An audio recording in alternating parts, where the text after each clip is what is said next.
Welcome back to the Over-the-Counter Medicine Safety Program video tutorial series. My name is Mel. This video will train you how to teach Lesson 1, all about medicine. Before we begin, visit scholastic.com/OTCMedSafety and print the materials for Lesson 1 so you can follow along. Everything will make much more sense this way. Go ahead and hit pause on this video so you can take care of that. Welcome back! Do you have your Lesson 1 materials in front of you? Great, let's get started. We'll begin by going over a few things you should do before you step into the classroom.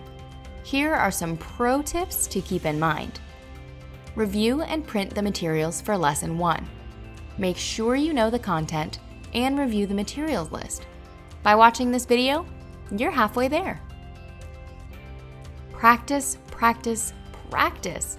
It's a good idea to rehearse each lesson with your friends or Coalition Adult Advisor so you can get comfortable with the material and timing. Ask them to pretend to be 5th or 6th graders and act out different scenarios so you can practice how you would manage them. For example, what will you do if 2 students are talking and not paying attention? Think about how you will introduce yourself. You could tell the class your name, age, grade, what coalition you're a part of, and maybe a fun fact about yourself. Depending on the class size, you might also ask them to say their names or make name tents so you can start to learn their names. Also, consider using fun icebreakers to build a relationship with the students and make the lesson more engaging. Get your props ready. Don't leave this to the last minute. You want them handy even for your practice sessions. If you're teaching the lessons in a school setting, see if a teacher can administer the pre-assessment before you go into the classroom. This will save you time and give you an idea of the level of medicine safety knowledge the students have. Remember, the students will also complete a post-assessment at the end of Lesson 4, so keep all the quizzes so you can compare the results and see how your efforts made an impact. Remember, preparation is key. Now, let's go over Lesson 1's learning objectives. They are: define OTC medicines and prescription medicines. Understand the similarities and differences between OTC medicines and prescription medicines. Define how to responsibly use medicine. Let's take a look at the lesson plan. This lesson was designed for a 40-minute class period, so make sure you have scheduled at least 40 minutes to deliver the lesson. You don't want to rush or skip over important elements because you didn't schedule enough time. A key takeaway you want the students to remember is that they should never take medicine without the supervision of a parent or trusted adult. So, it's important to start with this and repeat it often in a memorable and fun way. CADCA youth trainer Robin Martinez used a call and answer technique for this. He would ask, "When do we ask a parent or guardian before taking medication?" And the class would reply, "Every time, all the time." This became a fun and exciting way to reinforce this important point throughout the lesson. You can use this technique or your own creative way of making this important point stick. The key vocabulary you will explain in Lesson 1 are OTC medicine, medicine that is bought in a pharmacy, drugstore, or supermarket and obtained without the need for a doctor's prescription. Prescription medicine, medicine that is specially ordered for you by a doctor or other qualified healthcare practitioner, available only from a pharmacist. Both OTC and prescription medicines can cause real harm if label instructions aren't read and followed when they are administered. Now, let's review the steps in this lesson. If the pre-assessment quizzes were not taken in advance, you will want to go ahead and take care of them now.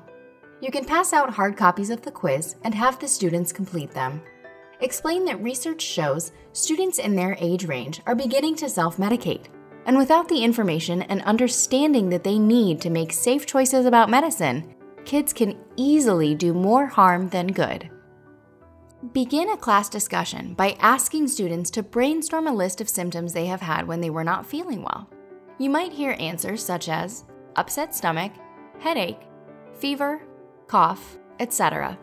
Then, invite the students to share a personal story that describes what happens when they get sick. Answers could include, "We go to the doctor," "I take medicine," or I get some rest. Discuss how there are many ways that doctors treat sickness, one of which is recommending medicine. These medicines fall into one of two categories: over-the-counter or OTC, and prescription medicines.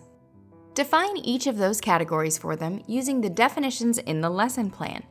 Or you can ask the students to raise their hands and see if they can define each category. If students need more support, ask them to brainstorm different medicines they're familiar with. As a class, decide whether each medication belongs in the OTC or prescription category. Here's not a trick question. What about cough drops and eye drops? Make sure the list includes OTC medicines that students may not think of as medicines, such as cough drops and eye drops. At the front of the class, display and review each of these components from Lesson 1, a sample of an OTC bottle of fever reducer, the age-appropriate dosing device, which is a child dosing cup, the sealed bottle image, the medicine label image, and the classroom poster image of the drug facts label. Describe how every medicine is unique and has a certain set of characteristics that enable it to treat specific symptoms. Have students recall a time when they had to take medicine. Ask students, what measuring tools or devices have your parent or a trusted adult used to give you liquid medicines? Has anyone ever taken medicine without the permission of a trusted adult? If so, why? Have you ever read the drug facts label on an OTC medicine container? Explain how every medicine comes with dosing directions and that dosing instructions on OTC medicines appear on the drug facts label.